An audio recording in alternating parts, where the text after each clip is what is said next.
We have a tremendous guest for you today, Krysia Lenzo, who's a regular. I mean, you've seen her face probably thousands and thousands of times across the world. Fox News, Newsmax, anything that has to do with PR, anytime that they're talking about some sensitive topic, a fun topic, Krysia is amazing and is right there front and center, always being cutting edge. A Harvard grad, runs her own PR company, business owner, unstoppable.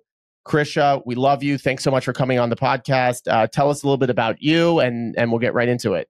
Oh, wow. Well, that was such a warm introduction. Thank you so much to both of you for including me. It's such an honor to be with you. And first off, I just want to thank you for having me. It's such an important time right now to speak our minds and to really get to the forefront and support businesses that are supporting our belief system. So it's really great to be with people who I'm very much aligned with. So a little bit about me. I'm a chair of the Metropolitan Republican Club in New York. I, as you mentioned, have been doing a lot of media myself, trying to promote my brand as well as to help get some of my clients in front of news outlets like Newsmax, Fox, and the like. And I have been doing this for many, many years now. I actually started in the media, I think at around age 18 or 19. I worked at Condé Nast. I've bounced around at a lot of different media outlets, including CNBC, as you mentioned, Fox Business. And then I was a NASDAQ reporter for a bit of time as well, covering equities there. Now I own my own LLC, my own business where I work with several different PR companies. I work with clients, whether they're political, tech companies, individuals. So it really just varies and it depends on the topic, and the media cycle is always changing. But it's been great to be my own business owner and interact with people like you, entrepreneurs, people who are at the cutting edge of their business. And it's been very, very exciting and fun along the way. Yeah, I always say for entrepreneurs that for entrepreneurs, you have to be on your A game all the time. Yes. If you're working for somebody else, you're not even in the game. You're just right. Playing. There's no A, there's no B, there's no C, because as long as you have your job, the game is continuing. You don't really get scored. Maybe you get like a little bonus or a little check mark at the end of the year with your boss that says, "Oh, here's your 2 gold stars." But then they leave 2 months later, so you're like, "What the hell did that do?" So it's a constant cycle. But when you're going on your own business, there's nothing more fun and there's nothing more nerve-wracking. I remember when we first started, I was dating somebody at the time, and I kept saying to her, I was like, "I'm not making any money. I'm gonna puke. This is horrible." And she's like, "Yeah, why don't you go work for someone?" I was like, No, I can't do that. That sounds way worse. So I got to keep going. And then slowly we built the business. We got some things that worked out really, really well for us, and we kept building. I brought my dad into the business, which was the best hire I ever made. Now he's getting a little lazier as he gets older and older, which is part of it. He's realized he's made money, and now he's going like, "All right, let's just chill." And I was like, No, that's not the point of money. I remember when I first started on my own, which is many years ago. Yair doesn't let me tell too many of my stories because it goes on for a long time. He's long-winded. I remember the first part of it that I remember going on my own was that it's 24/7. You never stop thinking about it. Mm-hmm. Before, if you're working for someone else, you leave at 5 o'clock, you're closing the door, you go home, you forget about it. Now it's like constant. I mean, I'm waking up in the middle, like Yair said, in the middle of the night, and you're thinking of different things. It never ends. So it's a lot more stress, but a lot, it's all risk reward. The more the risk, the more the reward. Yeah. And it's very hard. And we were talking to somebody the other day, to get into the 0.001% of income earners, you really have to do it on your own. But what was your switch from working for a company? You could have easily gone in-house. I mean, you were working in-house. What was that point that you switched from becoming a business owner, which we call it bank mentality? And no, when you're working for somebody, no knock to them and no knock to people who aren't business owners, but there is a big switch when you work for a large corporation, which you did. The NASDAQ is a serious company, switching to your own business and hustling and working your heart out. Why did you do it? And where did you have that resilience to be able to say, I'm going to make it? Well, thank you. I mean, I think in general, as you mentioned, I've worked in corporations. I've also worked at an investment bank. I was at UBS for some time too. And I really value more than anything else my freedom and my flexibility. I think those are two things that many business owners really are fundamental to pursuing something that you're passionate about, because there might be days when I start work at, 4 a.m. or, stay till 10 at night, or maybe some days I need to leave to go to an event because that's more important than my working from home. So it kind of just depends. And I think that you have to go where the opportunity is. And being in a corporation, you just don't have that ability. You don't have the freedom to really make the moves necessary and work with important clients. I mean, someone could call me up tomorrow and say, oh, I need you to go to this event. So-and-so's here. And if I meet that person, that could be a whole new account that I bring on to my business. So if I were in a corporation sitting behind a desk, I just don't think I would have that ability to be out in front of different types of people. And that's also how you and I met. I mean, just meeting in organic ways that, in a newsroom or in really just even in a coffee shop. I think having that ability is very valuable. Yeah, it's really fun. Did you find when you first started the struggles? Did you find a real challenge when you first started?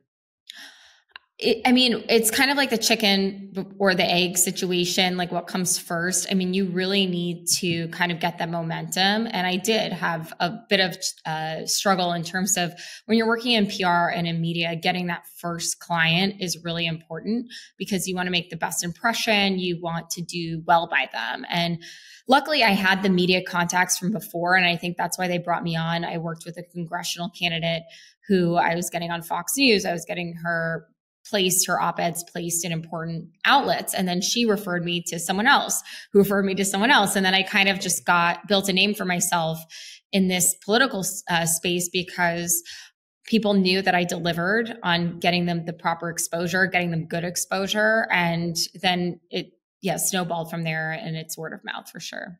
And how would you say to people who are thinking about going into PR and going off on their own, what advice would you give them? You really have to understand your client's needs and what their messaging is, because you might have a certain vision for them.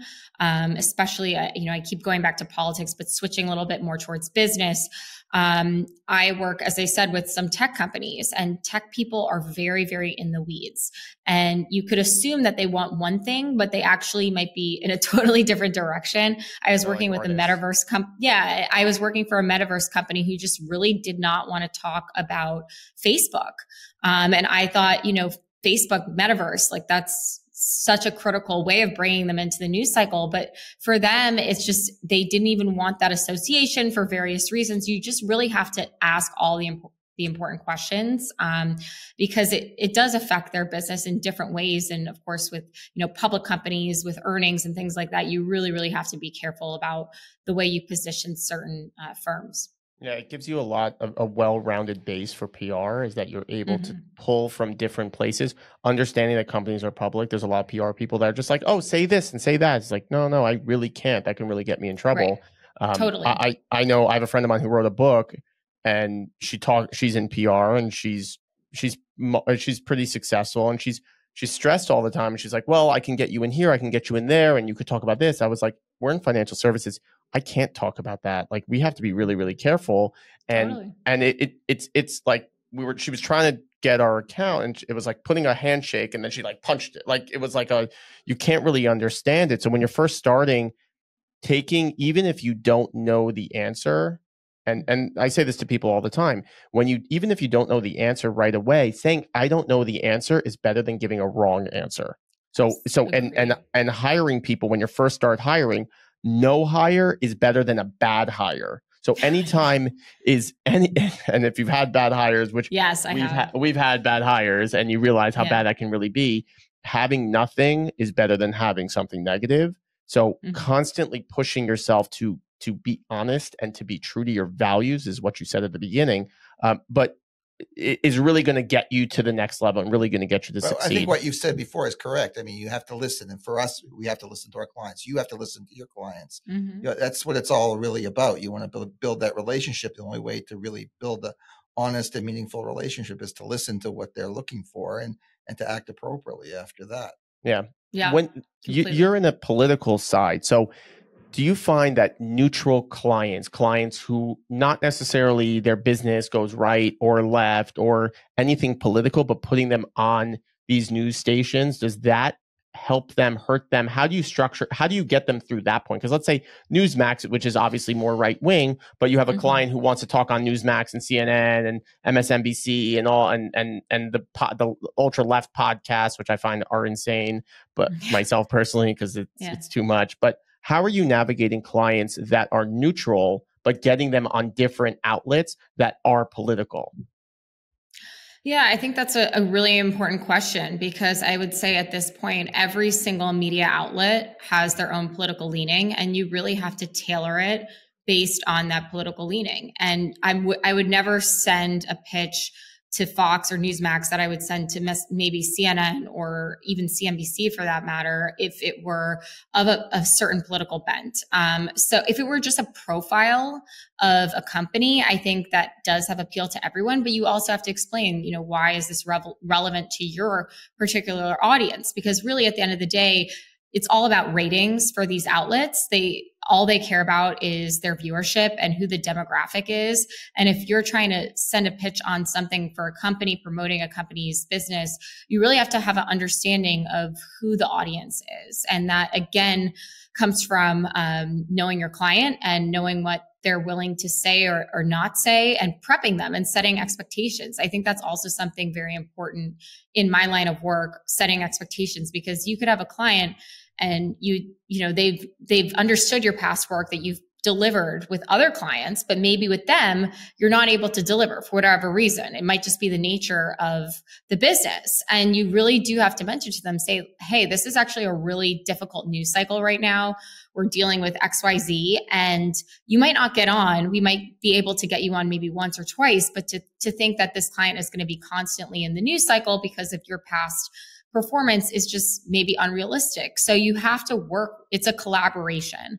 PR is really a collaboration between the client and the media person, because to just, send something like a press release without any really compelling news hook. And that's also, I used to be a producer in the media. So I think that gives me a competitive edge, because I understand what the media is looking for when they're putting people on TV or trying to get a quote or an op-ed. And that you really have to find a reason, like, why now? Why is this person relevant at this particular point in time? Oh, because we're looking at, Elon Musk is talking about freedom of speech, or we're looking at, the war in Israel right now. So you have to really look at the different facets of a story, and you have to make it relevant. So making it relevant to a specific outlet is just so important in order to tailor the message. And obviously, the better you can do that, the more attention you're going to get. So when they see, Krysia's sending me something, so I know that she sent me great things in the past, so I'm going to pay more attention to it. So that's, you have to develop your credibility for sure. What happens if they blow? What happens if they suck online and they're just terrible? And they're terrible in the newsroom. They get sweaty. They pass out. I don't know, whatever. What happened? What do you do then? And has that happened to you? Yeah. Oh my gosh. It's so many times, unfortunately.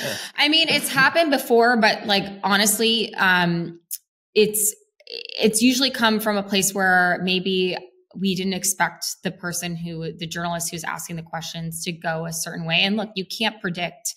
Journalists are never going to give you their questions in advance. In my opinion, I come from a journalism background. I think it's somewhat unethical. You want the subject to be as organic and as honest as possible, and to get those answers in advance, it just never makes for a good interview. That being said, I think it's so important to prep. And, if it is a bomb interview, you have to really go back and see why the person bombed. I mean, you really do need the media training. I think media training is very important for people. If I'm putting a client with a journalist on the phone, I like to be on the call as well. I mean, a lot of the times you can do that. But yeah, I mean, clients get nervous. They'll forget certain facts, or maybe the interviewer, as I mentioned, goes a different way, and it happens. We're all human. It happens to even, CEOs who've been in industries for many, many years. So you just have to recover. You just bounce back, move to the next. It's all about, people's attention spans are so short lived. You can't harp on it. And especially if you're doing like a press junket with many different interviews, you can't let one interview affect everything else, because that's really the worst thing you can do. Just like in football, you got to have short memory. Short memory. If you're on the phone with your client and they're being interviewed and something sounds wrong, are you able to interrupt and to put in your feedback? It seems to some awkward. Yeah, it is awkward, and I don't like doing that. But if I could tell the reporter is moving in a direction, I can kind of interject. It really depends on the reporter and my relationship with the reporter. If it's someone who I have built a relationship with, who they come to me often, and they know I give them valuable sources, then I definitely feel more comfortable doing it. If it's, say, like, the top reporter at the New York Times or wherever, I probably would not do that, just because I think it's bad form. It just is one of those situations where you have to read the room and get a sense of, especially if it's if it's a financial interview and they're getting into the numbers and things like that, and maybe it's a private company, you have every right to not talk about certain numbers if you don't want to. So I think that's a prime example of when you could just say, hey, we're not disclosing that at this time. Interesting. Yeah, I got reached out by NPR after I did the Fox interview, and then I went out. Got reached out by NPR, and the questions that they were kind of probing me with were very anti-Israel, and you could see they were trying to like, whenever you listen to NPR, they're very, it's always one-sided. Awful. It's awful. So they were trying to paint me as this like warmonger, that I came in there to kill people, that I came to Israel as a soldier to kill people. And I'm like, I'm not, that wasn't it at all. And I'm not pro-death at all. I'm actually pro-defense, and like Israel Defense Forces, like that's just the basis behind the whole thing. And I was like, and they're like, oh, well, do you want to come on and talk? I was like, no, this isn't for me. It's not going to, like, people want like PR all the time, but it's, when do you say no is the ultimate question. For us, we don't need it. Doesn't impact our business. It's much more for like to help inspire other people. When do you advise clients to say no to PR? When is bad press better than no press? Worse than no press, sorry. Yeah, I think that that would be a prime example of the one you just said, where that it's just going to be an attacking situation. I mean, as I mentioned, I'm in the conservative media. I've been asked to go on CNN, and I've declined several times based on the topic, because I know they're just going to pigeonhole me and put me in a situation. It was about President Trump and some of the allegations brought forward by E.G. and Carroll. And the allegations ultimately were proved false. And I knew this, but I know they were going to keep probing me. I'm a woman. They're going to attack certain things. Yeah. And I just didn't feel like dealing with it. Like, it just wasn't worth it to me. However, if an example would be like, I would go on CNN if they were talking about just Republican strategy more generally, and the poll numbers, or why, what DeSantis is talking about versus Trump. I feel like that would be an incredible opportunity, because it's just a general analysis. But when it's a really, really hostile, touchy subject, I think it's just not worth it, because I think the downside can be worse than the upside. And as Absolutely. You said, I mean, it's just, at this point, people who do not support Israel, in my view, are just really not, I mean, in my view, this is good versus evil. It's so black and white. I don't even think that there would be any upside to that sort of negative conversation with NPR.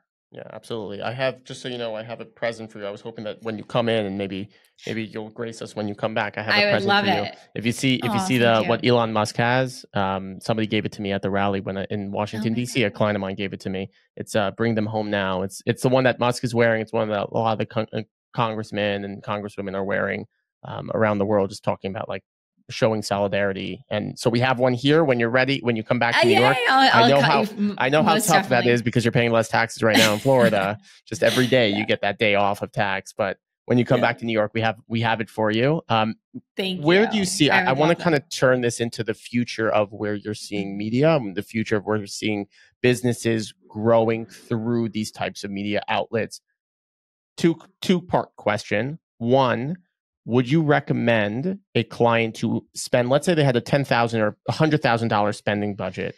would you have them spend it on traditional media, or would you have them spend it on non-traditional media, podcasts, influencer marketing, that type of side? Where would you go, and where would you recommend clients? I'm assuming you are also able to get people on podcasts and things like that. Mm-hmm. But where would you recommend? Let's say I had $100,000. That was my marketing budget.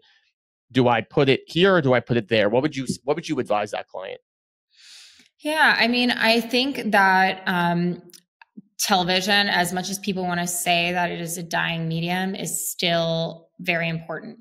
And I say this because it's also, you're looking at something's shelf life. If you are able to grab a clip from TV or even a print piece and you get that SEO or you're able to put it up on a site, it really provides you with a lot of credibility. You might not get as many eyeballs, but it gives you that brand recognition, that name recognition to show, okay, if someone was on Fox once, it's easier for me to send it to like CNN or send it to NBC or vice versa. It's easier. Again, that snowball effect. I think podcasts are a great medium. I think they're growing. They're very, very important. People are listening. It's a great way to learn invaluable information. People tend to be a lot more relaxed. It's not as guarded.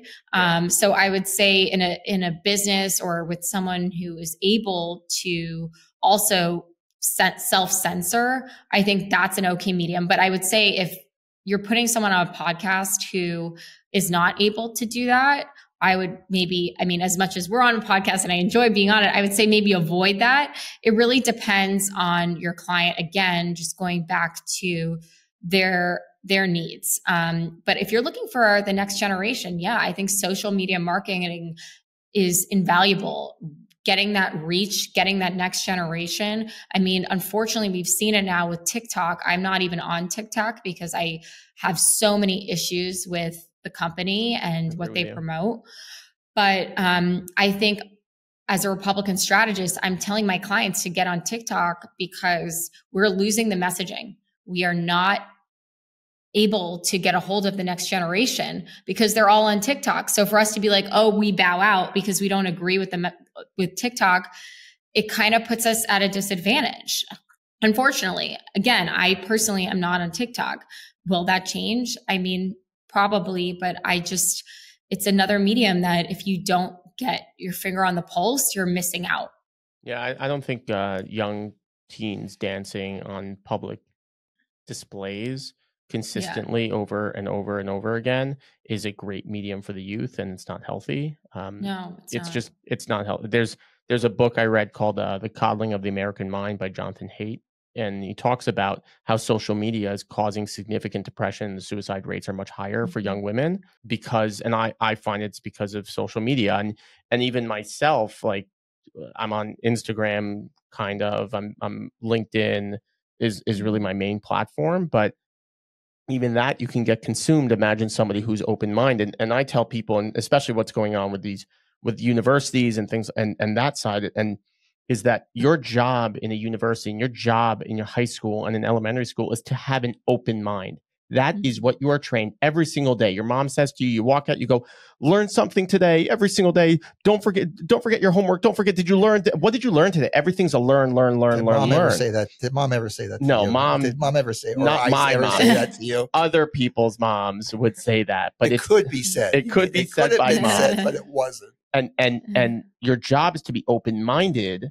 Now you get to high school, university, and you're coming in there with an open mind, and then they infiltrate you with some insane information that's just like, Israel's a terrorist state, or they're genocide, or the Jews are bad, and we're getting that really around the world. And you're, as an open-minded person, because that's what you're there for, you're trying to learn and internalize because maybe that gets you a passing grade, or maybe that gets your teacher to like you more, or gets you to that job.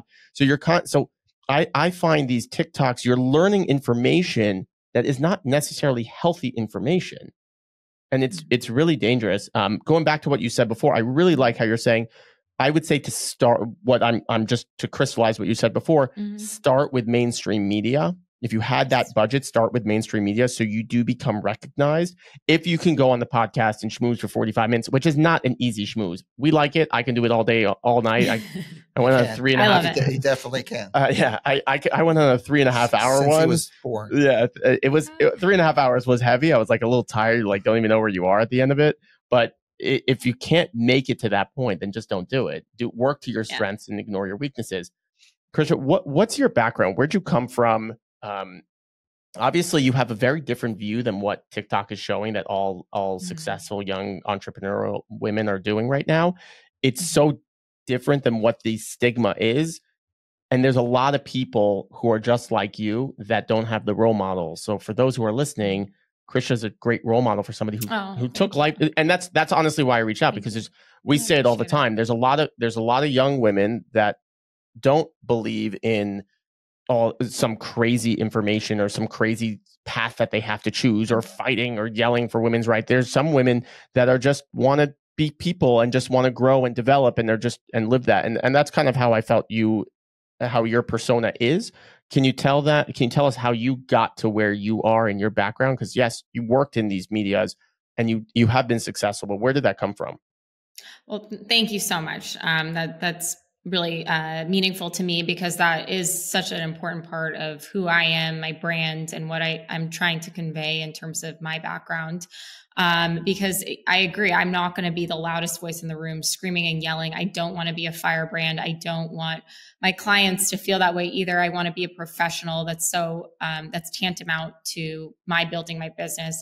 But my background is I'm from New York City, born and raised. I grew up on the Upper East Side. I still live back and forth, as you mentioned. I'm here in Florida, bounce around a bit depending on my clients. But I grew up in the city. I went to Harvard undergrad. I studied government there. As you can imagine, it was very, very liberal, which goes against a lot of my fundamental values. But I think in many ways it also crystallized my belief system, because I came from, like you, a very strong background. I'm very close with my family. And I think that's very, very important in terms of staying true to your own message and staying true to your beliefs.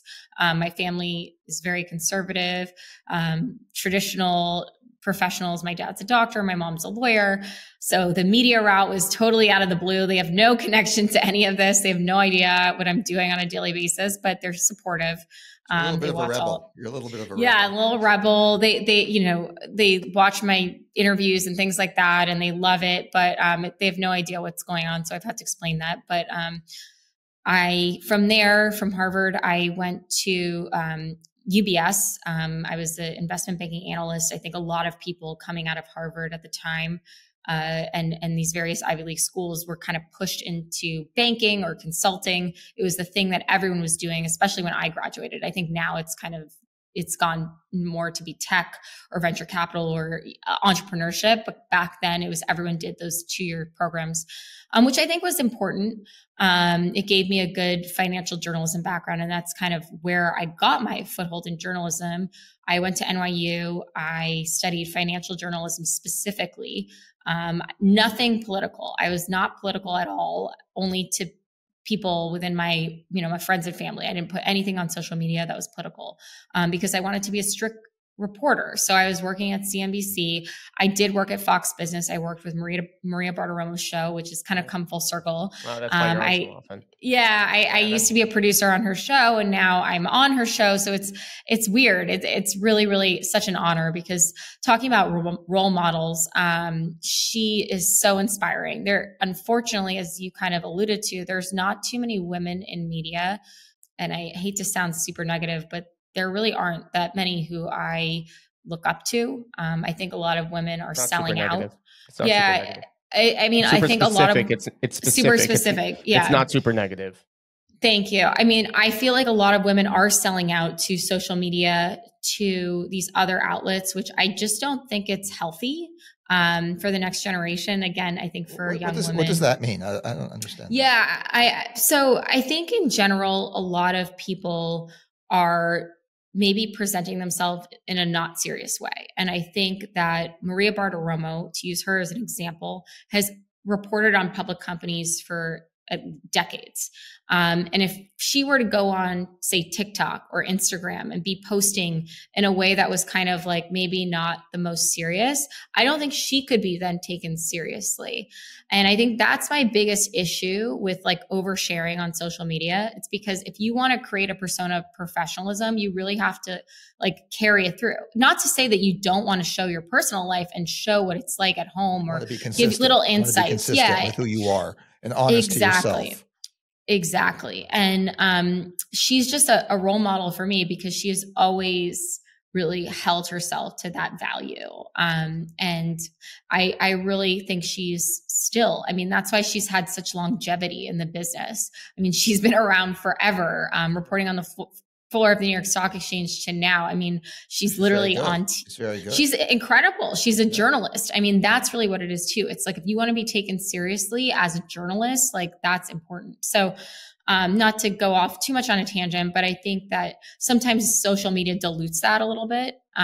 It dilutes that seriousness, and she has not. I mean, she opens herself in terms of her family, but it's never overindulgent. So, yeah. So from there, I then did. Just to pause you, it sounds like on the way to your success, and it sounds like you kind of catapulted your success with finding mentorship and finding people that you had the same values as, and taking that. And when I used to be in fitness before I got into this business, and fitness got me into financial services because one of my clients was one of my personal training clients was in financial services, and he brought me into the business. And another client of mine who was worth over $1 billion, he said to me, he goes, you go and work at a Merrill Lynch or Morgan Stanley, and you're going to hang out and you're going to just schmooze and talk to people until you find the most successful person in that office. And you're just going to hang out with him and learn and learn and learn and be a sponge. You don't say anything. You don't talk about your clients. You don't talk about who you know. You just sponge and sponge and sponge. And you just take it all in until from that point, you're ready to go off on your own. And then you connect with that person on a colleague level. And you found that mentorship with someone who is astronomically successful, and you surround yourself with people like that, and you help them, and that's what you did. You worked for them, and you sponged them, and then all of a sudden now you're peers. Sponge them. But I think that it totally makes sense in terms of the sponge, because I'm a big proponent of internships. I have younger siblings, and I've always said to them, more than anything else you'll ever learn is you just really, my first internship was when I was 16. I mean, it's not that young, but like I was working at Condé Nast Portfolio magazine, and it was a great magazine. Unfortunately, when I stayed working there, but it folded during 2008. But I learned from the best in the business. I mean, these people are now like editor-in-chiefs of like various news outlets, including New York Times, CNBC, et cetera. And I just took it all in. I didn't really know very much, but I just, taking it all in is really important. And even watching people, just like observing them, I think is such an important part of the lesson. And I certainly learned from Maria Bartiromo. Again, I'm learning every day for how journalists are trying to really get their name out in front of a story and stay relevant, but also not make it about them, make it about the story. And I think that's also really important in this current climate. We want to hear from people, but we also want to engage in a conversation, because it's more than just, people shouting at each other. It's let's learn and hear what the message is. So I'm sure also Maria's getting a lot from you as well. She's probably just as excited and happy to have you involved with her as you are to be with her. I'm sure it's a two-way street, and I'm sure she's just as excited. She's incredible. I'm so grateful to be on her show every now and then. And starting at Fox Business and being interning there and being there, and now coming full circle. It's such a dream come true, and an incredible honor. Yeah, it's really cool. So when I used to train clients as a personal trainer, I'm in solid shape. So I would put a solid. Maybe you used to be. I used to be rock star. Used to be maybe. I could run a 2 kilometer in 7:17. When I was in my peak of the Army career, I was a 7:17. I was like a 5. Quite a few years ago. It was 2 kids and one that doesn't sleep so well. But I remember I would meet people, and I was like, oh my God, how am I ever going to be as successful as this person? He's the president of the synagogue. He's this guy. He's that guy. And I was so jealous, and I was so when I said jealous, I view jealousy in two ways. Sorry to direct this to something else. I see jealousy in two ways. One is, Krysia, I'm jealous of you. I don't want you to have it because I'm jealous of you and I want it to be a negative. The other side is, I'm jealous of you. I'm so proud of what you have. I'm going to do everything I can to match to what you have. So I'm happy for you and I'm jealous, but I also want to get to that point, and I want to push myself to get to that point. So for jealousy is okay when it pushes you to be better. Absolutely. And now I forgot where I was before, but the main point that I'm saying is to push yourself and to go to a different place that you weren't at before, and to really surround yourself with the right people is really what you're looking to do. Your parents talking that moment that you decide to go into journalism instead of being a doctor or a lawyer, which is a very traditional Upper East Side, because I live on the Upper East Side and everyone's a doctor and lawyer. What was that moment? What was that point in your life, that defining moment that you said, I am not going to go into the traditional path. I am going to go to something completely different, a completely unknown. And I don't necessarily have anyone. You could have easily gone to all the best schools in the country, been a doctor, been a lawyer, been super successful, worked in big law and had no soul. And you can have a soul. It's true. You can also have a It's soul. It's true. No, Krysia and I agree. I don't know. No soul, big law. It's not. No soul in big law. 2-1. You are overpowered. It's not a requirement. What was that? What was that moment for you? What was that defining moment that people who are going on the traditional path? Because I know your world. I know my world where we live right now. Everyone does what everybody else does, and that's how you make money and safety and security. But your parents obviously are like, hey, go and figure it out for yourself. But what was the moment that you chose? I think it's just my parents saw how passionate I was about what I was doing. And they realized that I couldn't stop doing it. Like, I could never see myself not doing media because I love it so much. I live it. I breathe it. I'm constantly involved in the news cycle. And this was even going back to when I was a little kid. I would report the news in the classroom. I was that person. They would be like, what's going on in the world? And like, I'd be like, I know. and cause my parents were always engaged in the conversation, even though they're more traditional backgrounds. We talk about politics and news and what's happening. Like, that's just the nature of the conversation. So it was never like they pushed me to go one way or another. It was more like, yeah, it's kind of an unstable career choice. It's definitely not, in some ways, it depends, but it's not as lucrative or as those other more traditional careers. But they just saw that I was passionate about it, and there's really no other way around it. I mean, I couldn't go back. I mean, my dad maybe is sad that he doesn't have any doctors in his family. Maybe my younger sister will be a doctor, but I think he's sad about that. But it's different. I'm scared of blood, so I'm sorry, Dad. So you're saying you had so much passion. Where'd the passion come from? Because where did that passion stem from? Why'd you like it so much? Yeah, I like media so much because no 2 days are the same. And I think I don't like to be bored. And also I like to learn too. We're talking about absorbing information.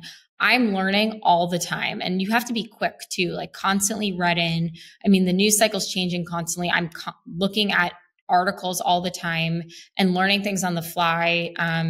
And then you just find yourself knowing all this information and you're able to pull from it. So it's really kind of like more schooling, in my opinion. And you have to also I like TV as a medium because it is a team sport, as opposed to, I like writing as well, but writing can be somewhat isolating. Many writers tell you it's a really painful process to go through putting something to paper. TV, it's like you're very solitary. When you're in TV, you have maybe like 30 people you're working with at any given point in time, whether it's producer, the control room, the audio guy, the makeup people, the hair people. It's like such a collegial environment. So it's really nice. It's a good group. And I'm really blessed that a lot of the outlets that I work with, I really enjoy the people there. Yeah, it sounds like you love being in the moment at every moment, and it's super high pressure, and you're a boss and you can handle the high pressure and think on your feet, and at the same time also educate and change what people think at the same time. That's what I love. That's what I love about like what we do a lot is like we're talking to people and we're coaching in real time, because you can't prep emotional coaching, and we're behavioral financial advisors, which is something pretty unique in the industry, that we're able to actually manipulate and not manipulate and align people's values to what they're looking to do. So when the client calls you up panicking, you're able to freeze for a second, go, okay, where do they align? How do I change this to keep them back on their goals so that they don't make these bad decisions and not screw up what they've built? And I mean, how many people have, Charles Schwab was somebody who built billions and billions of dollars, and then he went poor and lost everything and then rebuilt it again. It's like, it's an unbelievable thing. How many people, I know someone who literally he lost, what was he worth? 260 million, William? Oh yeah. Yeah. He was worth $260 million at a point. He lost a lot of money. He lost $230 million in 20 minutes. It was, but he wasn't. But just to be clear, he wasn't starving. He left himself like a nice cushion of 20 million, 30 million. So it wasn't like he was looking for his neck. It was in the bread line. He wasn't in the bread line, or had to sell any of his Mercedes or anything like that. Yeah, he did not. He did buy a couple extra Teslas when we first walked in, but it still was to see like money come, money go so quick. But you're able to be in high pressure, and you're able to actually manipulate and to coach, and to really, you're coaching the entire world. And a lot of the anchors don't really know, and when they bring on a special guest, you're actually able to teach them. And I'm sure 100 times people have asked you, actually, wait, what's the difference between this and this? And you're like, how do you not know this? Like, I have to tell you, like, didn't you read it? But you're the one that's actually reading it, and you're becoming this thought leader. What's the next step for you? Before you go on to that, but we like our business also because maybe similar to yours, everybody's different. Every person is different. Every time we're talking to somebody, it's a new situation. It's a new, maybe the solutions maybe are one of 10 options, but everybody's different. How does that apply to them? So that's, I think, what makes us excited. It's a challenge too. It's a big you guys like a challenge. It's a challenge. You have to stay calm under pressure. I mean, the world can be, as you said, your client is losing money, gaining money. It's like you just have to stay level and adapt. And I think that's exciting. It keeps you going. It's a lot of fun. It's also it's really a lot of fun. And I got age discriminated in my world. So I worked at Merrill Lynch for a little while, and I hated every second of it. And they said at the end, every moment of that hell that was Merrill Lynch for me. Other people like it for some stupid reason, but so I worked there, and they said to me, okay, at the end they were offering me the full-time position. They said, what do you want your income to be your first year out of college and at the peak of your career? So I said, my first year out of college, I want to make $120,000 to $140,000. And the peak of my career, I want to make $4 to $6 million of income. And they laughed. They were like, you're crazy. You're an idiot. Like, how could you possibly say that? And I said, number one, I was making about $100,000 at the time because I was in fitness and I knew how to make money. That was always my strength. And I said, if you can't get me there, then you're not my next level. So I found somebody, a mentor, and he said, okay, on the first day we spoke, and I spoke to Merrill, I spoke to Morgan, I spoke to Goldman Sachs, I spoke to all the insurance companies. And this guy, Victor Muro, he says to me, he goes, write a check to yourself dated from today for $250,000. That's what he said to me. Write a check to your name. So today, let's say, whatever, it was August 1st, he wrote, and I still have the check today for $250,000 to yourself. And that's what your goal is going to be for the year. So I said, my goal was 150. He goes, no, your goal is 250. So I made 250 my first year. Then I came back to him and he said, okay, now write a check to yourself for $500,000, double that. And I was like, people grow like 10, 20% a year. What are you talking about? Double that? I just killed myself for a year. He goes, yeah, double that. And then I did that. And then we kept pushing and pushing and pushing. And it was who you surround yourself with and where you want to get to in your life is really, really fun. And it's really important to make those crucial decisions at the beginning. Going back to your next steps, because now I overspoke. Going back to your next steps. No, I love that. That's so great. I'm going to do that. Actually, write a check for yourself. It's about manifesting, and I think that's part of it. Not to interrupt your next question, but I think that's part of like I'm watching people who I admire and visualizing myself also doing what they're doing, and I think that whole visualization process and just actually like living it and training your body to believe it is such an important thing. And I know a lot of people talk about it, but it's just, yeah, I'm going to do that. I'm writing myself a check for $1 billion. $1 million? $1 million is the goal? I would just say that Let's $1 million, go. but it's got to be a year. That's good. When Yair was at Merrill Lynch and they were laughing at him, Klymans don't like to be told what to do. So that's the spur for him. Yeah. So what's your check you're going to write? $1 million? I mean, why not? Let's go. But you got to do it. You got to do it. I love it. I mean, you're probably there already, but I love it. Put $1 million, write it to yourself. That's $1 million of income, not revenue, $1 million of income. Right. Okay. Can you do it? I think I can do it. You got it. You just got to find that one, as you said at the beginning, you just got to find that one thing that goes your way, and all of a sudden everything changes. True. I agree with that. That's all you need. And right now, I mean, you're as cutting edge can be. You're on all the right now. You're on the hottest topics in the world, and a lot of the media is changing, and people are really looking. And I remember when I went to Newsmax and we were talking. And I'm not like Mr. Newsmax. I'm not Mr. Fox. I'm not the political person in the world. But I said, you know what? In all honesty, you're reporting like the real truth, because there's a big podcaster, this guy Patrick Bet-David, who was a friend of mine, and he says, "Oh, I know what's going on in the Middle East. I lived in Iran. I lived in a refugee camp." And I'm thinking, Patrick, you don't know the first thing about what's going on in the Middle East. I actually know what's going on in the Middle East because I was on the Gaza border. I lived on the Gaza border for 6 months. I've dealt with the family. So don't say that you actually know what's going on. And I was telling Sean, and I forgot who else I was telling. I think I was just telling Sean. I said, you don't understand something. You're actually saving lives, which is really, really amazing that you're doing, which I really do appreciate. We got this one question that we ask everybody. If you were to break down your values and put them in 5 values, your core, what would they be? Oh, wow. That's a good question. It's a hard question. Normally we have a game. It's hard. Yeah. I mean, family is everything. And I think you guys are such a good example of that. I'm so grateful for my parents. I would,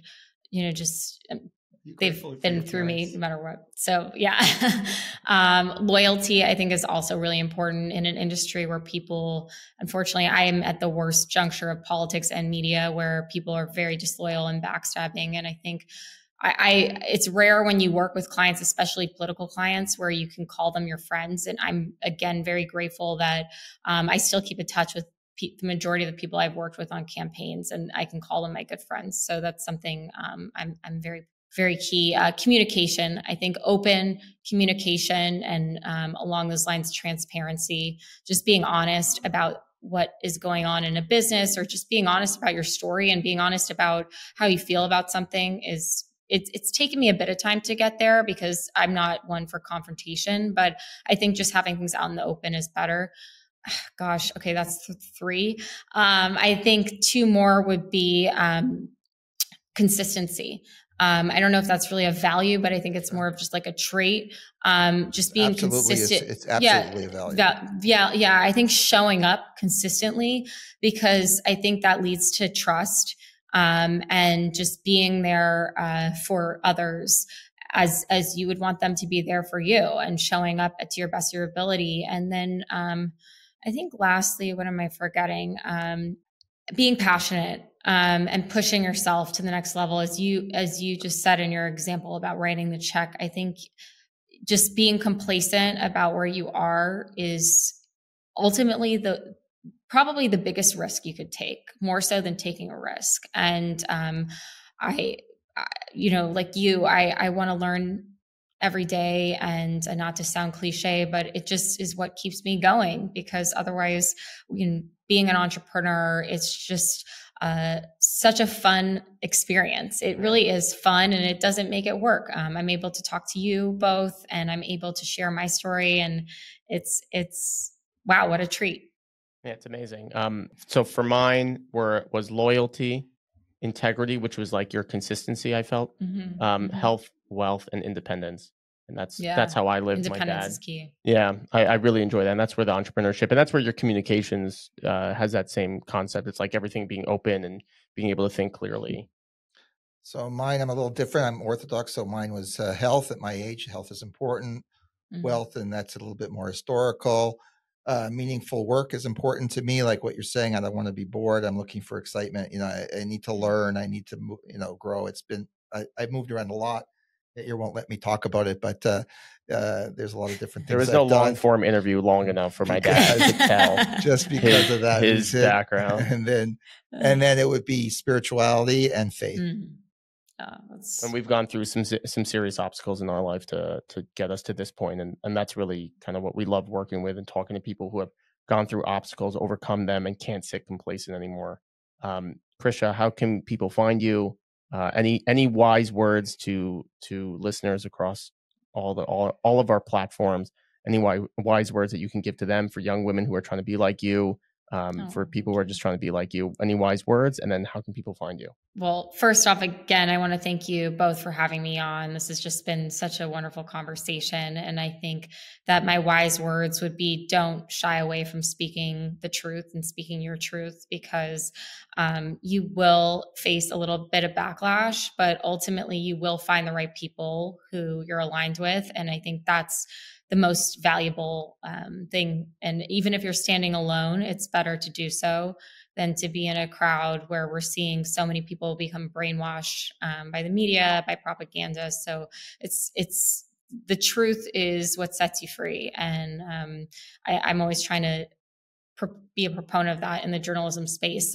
So where you can find me on Twitter, Krysia Lenzo, KrysiaLenzo. You can find me on Instagram, same handle, my website, KrysiaLenzo.com. Please don't hesitate to reach out, and I'm happy to speak with your listeners and your viewers. I would love to connect. And really, for all people who are business owners, you really need PR. You need somebody who's going to advocate for you and get that brand. And I would say the first step that to take away from this podcast is making sure that you have, when you're first starting or you're building, you're trying to get to the next level, you need to have that brand recognition, and you can use that brand recognition to then launch other projects. But if you haven't done that yet, that's really the core foundation of business, branding, and marketing. So Krysia, thanks so much for coming on, and we look forward to seeing you. And if there was a stock, I'd bet on you, because you're gonna go the distance. Thank you, guys. Thank you so much for coming. Thank you for all you do, and for fighting for truth, and for you both are very inspirational. So again, very happy to be on. Thank you, and thank you for coming.